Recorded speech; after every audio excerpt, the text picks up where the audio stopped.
నమస్తే, welcome to our channel. నేను సౌజన్య.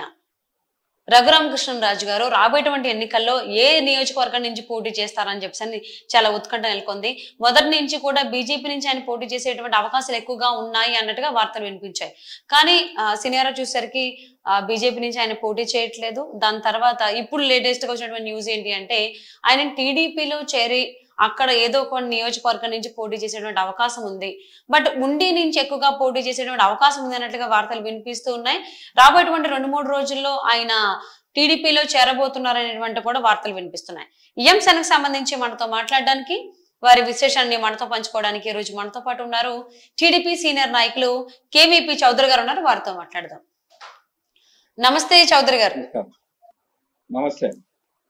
రఘురామకృష్ణరాజు గారు రీసెంట్ గానే కొన్ని రోజుల క్రితం ఆయన వైసీపీకి రాజీనామా చేయడం జరిగింది. ఇప్పటికి ఇంకా ఏ పార్టీలో చేరకపోయినా టీడీపీలో చేరేటువంటి అవకాశాలు ఎక్కువగా ఉన్నాయి. ఉండి నుంచి పోటీ చేసేటువంటి అవకాశం ఉంది అన్నట్టుగా వార్తలు వినిపిస్తూ ఉన్నాయి. సో దీని గురించి మీరేమంటారు ఏంటి? నమస్కారం అమ్మా. రఘురామకృష్ణరాజు గారు లాస్ట్ టైము 2019లో కూడా మన తరఫు నుంచే పోటీ చేయాలని ఆయన ప్రయత్నం చేశారు. ప్రయత్నం చేసే క్రమంలో యాక్చువల్గా ఏంటంటే మన కేవీపీ రామచంద్రరావు గారు వీరు రిలేషన్ అంటే మా వియంకులంటూ అయితే ఆయన ద్వారా మరి విజయసాయి రెడ్డి గారు ఈయన ట్యాప్ చేసి ఆయన వైఎస్ఆర్సీపీలోకి తీసుకెళ్ళడం జరిగింది.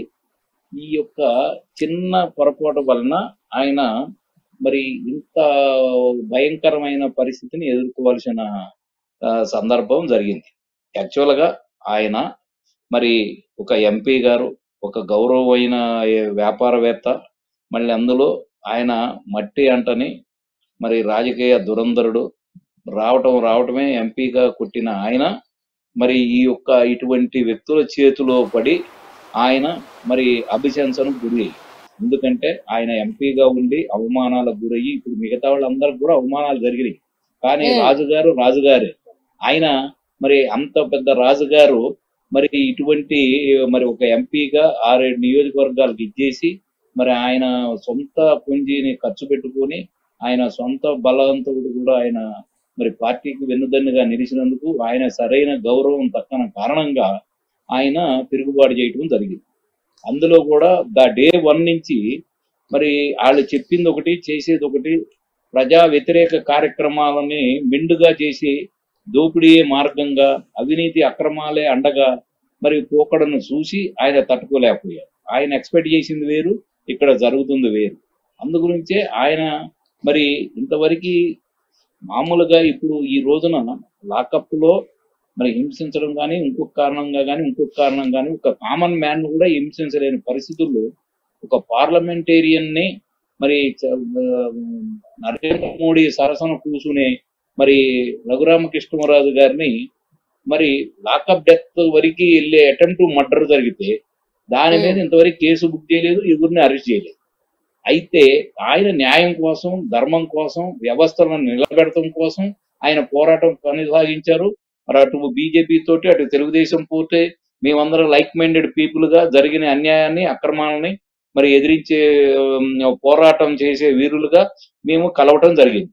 ఆ కలవటం జరిగిన క్రమంలో రఘురామకృష్ణరాజు గారిని డిస్క్వాలిఫై చేయాలని, ఇంకేమన్నా చేయాలని వాళ్ళు చేసిన ప్రయత్నాలను చెక్కుబెట్టే విధంగా ఆయన చివరి వరకు రాజీనామా చేయకుండా వేరే పార్టీలో చేరకుండా తన పోరాటం కొనసాగుతున్న క్రమంలో ఇప్పుడు పొత్తులు ఎలియన్స్లో నరసాపురం అనేది సీటు మరి ఎటు ఏ పార్టీకి వెళ్తుంది, జనసేనకి వెళ్తుందా లేకపోతే బీజేపీకి వెళ్తుందా, తెలుగుదేశం పార్టీ ఉంచుకుంటుందా అనే మీమాంసలో కొంచెం ఆయన వెయిట్ చేయడం జరిగింది. ఒరిజినల్ గా గనక ఆయన తెలుగుదేశంలో చేరుంటే మేము ఆ సీటు గట్టిగా అటుపెట్టుకునేవాళ్ళం. ఆయన ఒకవేళ ఫ్లెక్సిబుల్ గా ఉండి ప్రధాని గారితో కూడా సత్సంబంధాలు ఉన్న దృష్ట్యా ఆయన ఒకవేళ ప్రధానమంత్రి గారిని కలిసి మరి ఆయన వాళ్ళు తీసుకుంటే ఆయన పోటీ చేయమని అడిగితే ఈయన అక్కడి నుంచి కూడా పోటీ చేయడానికి ఆయన సుముఖంగా ఉండటం జరిగింది.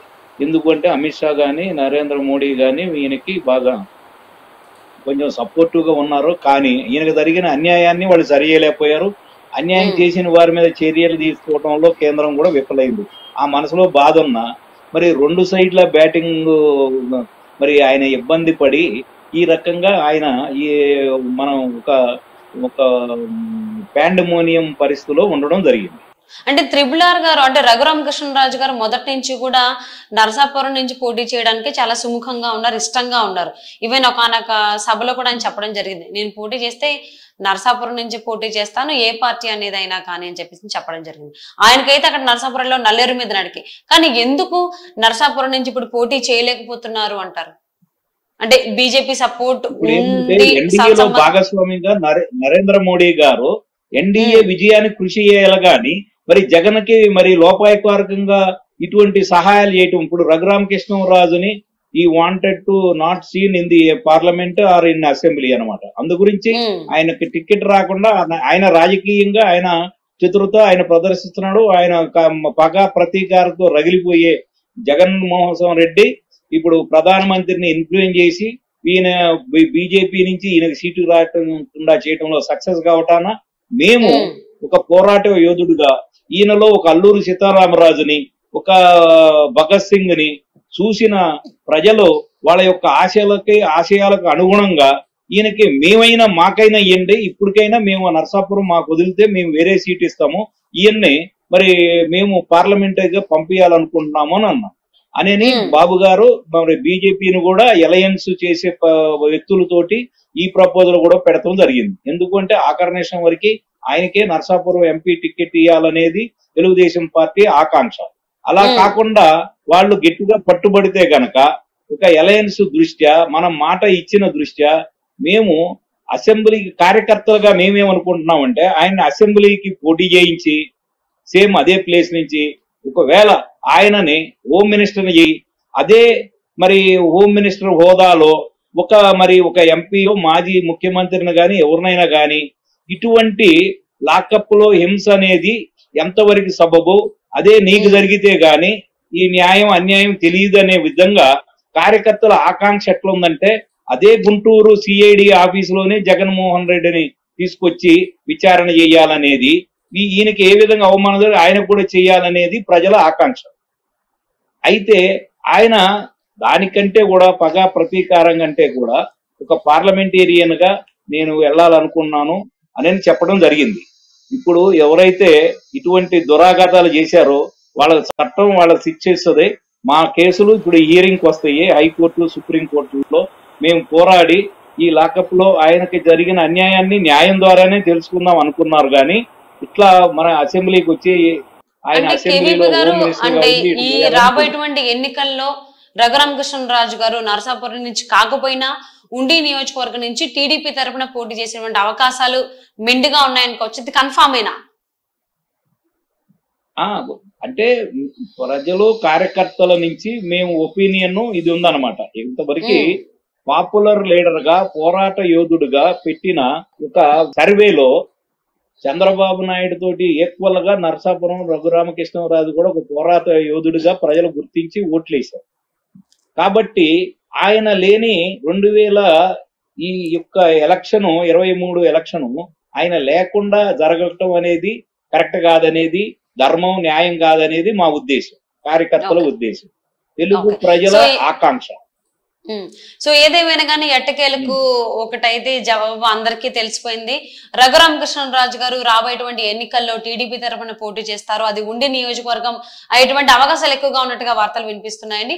మరి అంశానికి సంబంధించి మీ అభిప్రాయాన్ని మాతో పంచుకున్నందుకు thank you so much KVP గారు.